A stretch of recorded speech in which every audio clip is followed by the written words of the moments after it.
Because Cuba was just 90 miles south of Florida, and its population was largely Catholic and included Americans, the United States took an intense interest in the inner workings of that island. In 1895, as Cuba was fighting for its independence from Spain, the tabloid press in America continuously reported the story, often noting the horrors of Spanish repression against Cuba. And these deeply upset Americans for social reasons, for religious reasons, for political reasons, and also in part for economic reasons. Cuba was an important nearby trading partner. People in the U.S. started increasingly calling for intervention into events in Cuba. In 1898, President William McKinley decided to send the battleship USS Maine to Cuba to protect Americans and American businesses. That ship had been sent by McKinley to Havana in January 1898 to protect American interests and also to be there in case Americans needed to evacuate the city. The ship explodes. At the time, everyone thought, and the newspapers reported, that it had been attacked, that it had been bombed by the Spanish.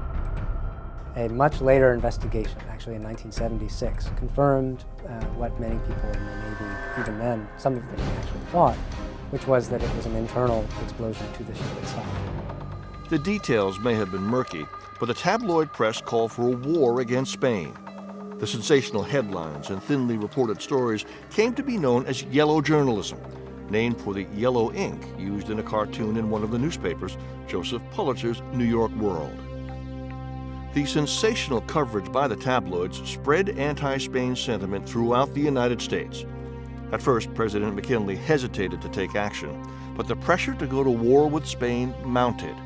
The combination of events and the rolling pattern toward war made war almost inevitable. And immediately after the explosion of the Maine, Congress gives McKinley a unanimous declaration urging him to respond.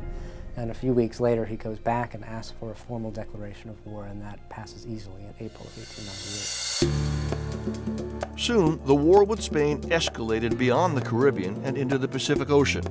Admiral Dewey was ordered to attack the Spanish fleet at Manila Bay in the Philippines, another of Spain's territories. He accomplished this quite easily, only a few weeks after Congress declared war.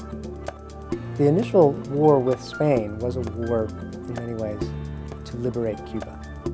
And only later did it become a war to acquire the Spanish Empire. The Philippines is a turning point in that moment. The U.S. Navy primarily conquers the Philippines quite easily in 1898. By the end of the war with Spain 6 months later, the United States had control of Cuba, Puerto Rico, and the Philippine Islands.